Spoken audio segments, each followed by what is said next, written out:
প্ৰথমতে সকলোকে নমস্কাৰ জনাইছোঁ, লগতে স্বাগতম জনাইছোঁ মোৰ চেনেলৰ অন্য এটা ভিডিঅ'লৈ। আজি 6 দিনত ভৰি দিলে মই কোনো ব্লগ বা হওক বেলেগ কিবা ৰেচিপি হওক আপোনালোকলৈ আগবঢ়াব পৰা নাই। মোৰ কাহ আৰু জ্বৰ অত্যন্ত হোৱাৰ বাবে নিমনীয়া হৈ গ'ল। নিমনীয়া হোৱাৰ পাছত মই খোৱা বোৱাৰ পৰা ধৰি সকলোখিনি বাদ দিয়া লেখীয়া হ'ল। কি যে বনাই লৈছোঁ খাবলৈ মন যাওক বুলি। কেতিয়াবা যদি অকণমান বইল ভাত, কেতিয়াবা আলু পুৰিছোঁ, কেতিয়াবা আলু সিজাই লৈছোঁ কাচকলৰ লগত। নাই কিমান ধুনীয়া ধুনীয়া শাক পাচলি কিছুমান আনি থোৱা আছে চাওকচোন। কিন্তু দেহাটো বেয়া বাবেই বনাবলৈও নিজেই কোনো যত্ন কৰিব পৰা নাই। যেই নহওক এইফালে চাওকচোন, ৰাতিপুৱা সময়ত গোটেই বৰষুণ, সিফালে মিস্ত্ৰী কামত লাগি আছে। ৰাতিপুৱা পৰিৱেশটো অকণমান দেখুৱাইছোঁ আপোনালোকক। বন্ধু বান্ধৱীসকল, 19 তাৰিখৰ পৰা মোৰ কাহ চৰ্দি আৰম্ভ হৈছিলে। আজিকো পৰ্যন্ত মই সম্পূৰ্ণ সুস্থ হৈ উঠা নাই। আজিও মোৰ একো খাবলৈ মন নাযায়, মুখখন কিবা তিতা তিতা লাগি থাকে। তথাপিতো কেমেৰাটো হাতত লৈছোঁ, লগতে আন দিনাৰ দৰে সকলোৱে কামে কামে ব্যস্ত হৈ আছে। এইফালে কাৰিকৰজনে কিবা এটা বনাবলৈ লৈছে। কিবা এটানো কি, ৰঙালাও আৰু কোমোৰা চয়াবিন বনাবলৈ লৈছে তেওঁ। মই ভাবিলোঁ অকণমান তাকো কেমেৰাত বন্দী কৰোঁ, কাৰণ দেহাটো সিমান ভাল নহয়। কিজানি আজি ব্লগ এটা আৰম্ভ কৰিলে কিছু দেহাটো ভাল লাগক বুলিয়ে আৰম্ভ কৰিছোঁ। আৰু আপোনালোকে দেখিছে 6 দিন হ'ল, 6 দিনলৈকে একো মই ভিডিঅ' দিব পৰা নাই। মই ডেইলি ব্লগ দিওঁ, কিন্তু 6 দিনলৈকে একো ব্লগ আগবঢ়াব পৰা নাই আপোনালোকলৈ। মনটো বেয়াও লাগিছে। যেই নহওক আজি অলপ কেমেৰাত বন্দী কৰিছোঁ। এইফালে চাওক, অলপ গৰম পানী মিশ্ৰণ কৰি দিয়াৰ লগে লগে হৈয়ে গ'ল। দেখিবলৈ বৰ ধুনীয়া লাগিছে, খাবলৈও ধুনীয়া লাগিব, কিন্তু মোৰ মুখত কিন্তু তিতা তিতাই লাগিব। মই জানো যিকোনো বস্তু তিতা তিতাই লাগে মোৰ। 4টা বেজী, দৰৱ, বহুত কিবা কিবি ল'লোঁ যদিও ভাল লগা নাই। এইফালে মন কৰক কি ধুনীয়া ধুনীয়া বস্তু।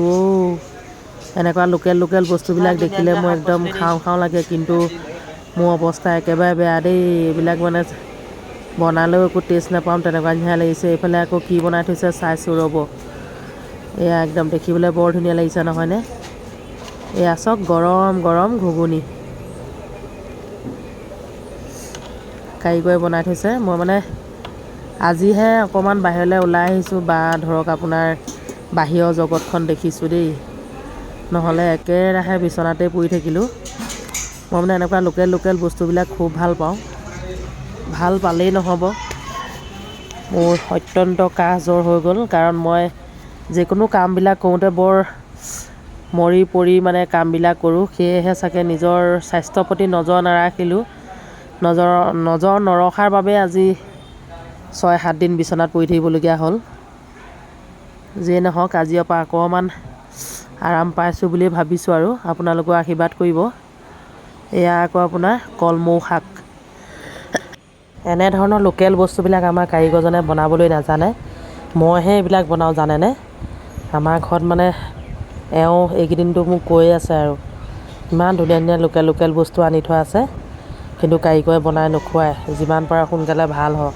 এয়া আকৌ চাওক, আদা আৰু তুলসী পাত দি পানী সিজাই লৈছোঁ।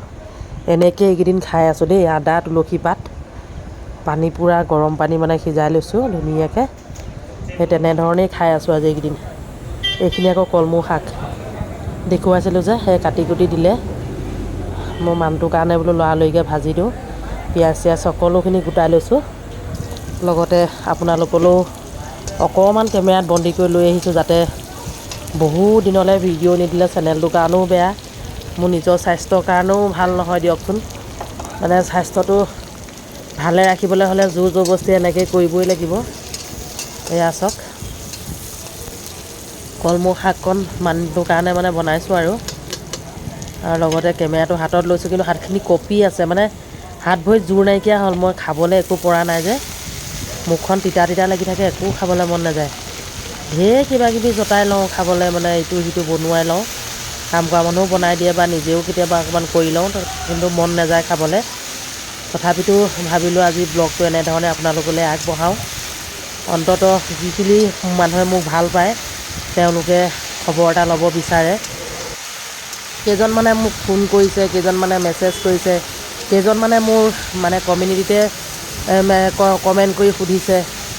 তেওঁলোকক মোৰ অন্তৰৰ পৰা বহুত বহুত ধন্যবাদ। তোমালোকৰ মৰম আৰু আদৰৰ বাবে অকণমান সুস্থ হৈ আহিছোঁ আৰু এয়া চাওক চব্জি এতিয়া ইতিমধ্যে হৈ গ'ল আৰু লগতে ব্লগটো সামৰণি মাৰিছোঁ। আপোনালোকে আশীৰ্বাদ কৰিব মই যাতে একেবাৰে সুস্থ হৈ উঠোঁ। এতিয়া বৰ্তমান মোৰ গোটেই মুখখন তিতা তিতা লাগি আছে, হাত ভৰিবোৰ কমজুৰি লাগি আছে। আজিলৈ আহিছোঁ দেই।